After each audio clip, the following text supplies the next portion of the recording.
क्या क्या हुआ है, किस अस्पताल में हुआ है? सर हम लोग नोएडा में रहते हैं, मैं और मेरे हस्बैंड। अभी होली में हम लोग बिहार आए हुए थे सर, होली मनाने के लिए पूरी फैमिली का गेट टुगेदर था। 9 अप्रैल को मेरे हस्बैंड की तबीयत ख़राब हुई, फीवर हुआ उनको काफ़ी तेज़। हमने कोरोना का 2-2 3-3 बार टेस्ट करवाया, नेगेटिव आया। RT-PCR के लिए दिया तो वहाँ पे भागलपुर में, सर भागलपुर में थे हम लोग, वहाँ पे 1 दिन 2 दिन वेट करते करते 10 दिन तक रिपोर्ट नहीं आया। फिर हमने नोएडा के एक डॉक्टर हैं उनसे कंसल्ट किया, वीडियो कंसल्टेशन से। उन्होंने बोला कि CT चेस्ट करवाना है। हम लोग भागलपुर गए और CT चेस्ट करवाए तो उसमें उनका इन्फेक्शन आया। 60% लंग्स उनका उसमें इन्फेक्टेड था, डैमेज नहीं था, इन्फेक्टेड था बस। बाकी लंग्स का हर चीज़ परफेक्ट था, सारा चीज़ नाक का, गले का सब कुछ नॉर्मल था, उसमें रिपोर्ट में था।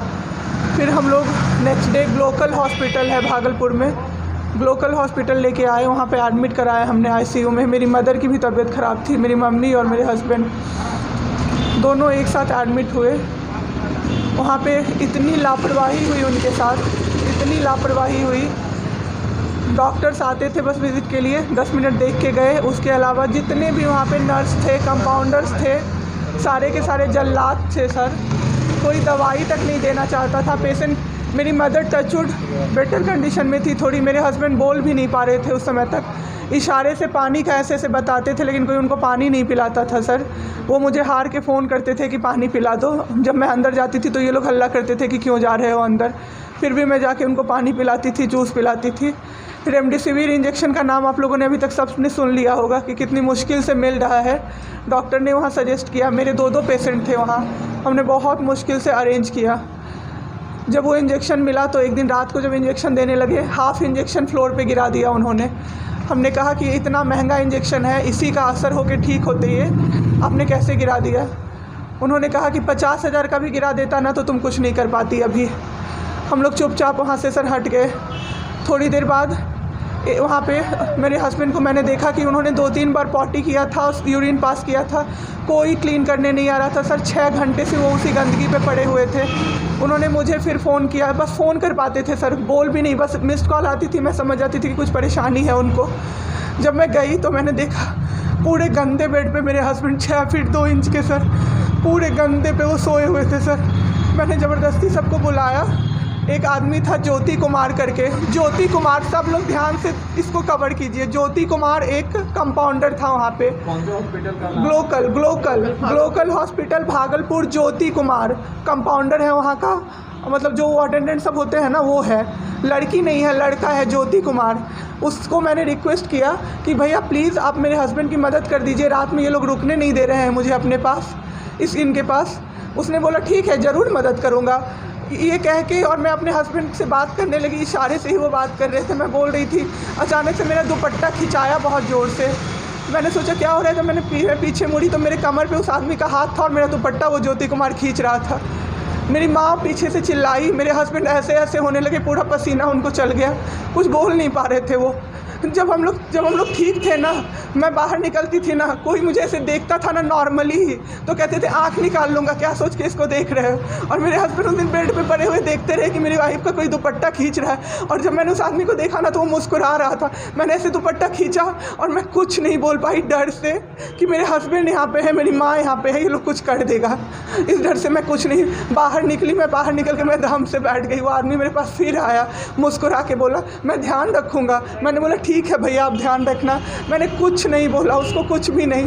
2-3 दिन बाद ऐसे ही कोई सुविधा नहीं, कुछ नहीं। मेरे हस्बैंड की तबीयत उस दिन से बिगड़ी जब रात के 2 बजे में मेरी मदर के बगल वाले बेड पे एक अंकल, मास्क उनका हट गया था और वो अंकल चिल्ला के नर्स को बुला रहे थे और मेरी मम्मी चिल्ला रही थी जल्दी आइए ये मर जाएंगे, जल्दी आइए ये मर जाएंगे। कोई नहीं आया और अंकल ने दम तोड़ दिया।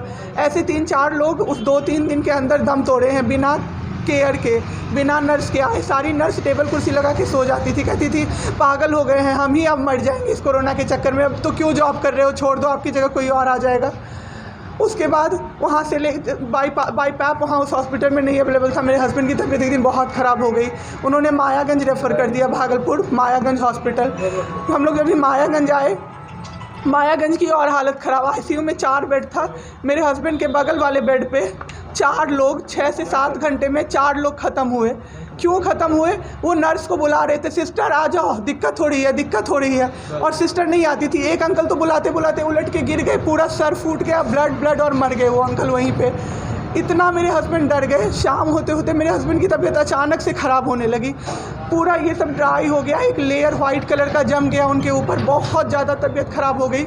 हम लोगों को समझ में नहीं आ रहा था कि हो क्या रहा था। अचानक से मेरे दिमाग में आया ना, डॉक्टर को कम से कम 5-6 बार मेरी बहन बुलाने गई है, क्योंकि कोई डॉक्टर था ही नहीं ड्यूटी। कब हुई आपके हस्बैंड की डेथ में? परसों। सुनिए मेरी बात, पहले पूरी कहानी मेरी सुनिए।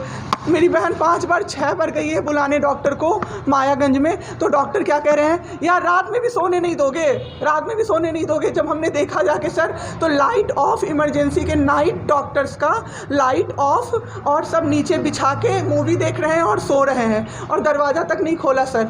मेरे हस्बैंड की ऐसी हालत हुई, जब मेरी दीदी बहुत जाके चिल्लाई, तब एक डॉक्टर आए वहाँ से, तो उन्होंने देखा क्या कि मास्क, उन्होंने ऐसे मास्क लगा होता है ना, उसमें एक ऑक्सीजन सप्लाई का पाइप होता है ना, वो पाइप ही नहीं लगाया था सर, बस मास्क लगा के छोड़ दिया था, ऑक्सीजन सप्लाई आ ही नहीं रहा था। जब बहुत कम हो गया तब वो डॉक्टर आए और पाइप लगाया, मेरे हस्बैंड तुरंत में ज़िंदा हो गए। उसी दिन से उनके दिमाग में वो ऑक्सीजन की किल्लत का डर बैठ गया सर। बहुत 7 घंटे बिना ऑक्सीजन के रहे सर, लड़ते रहे।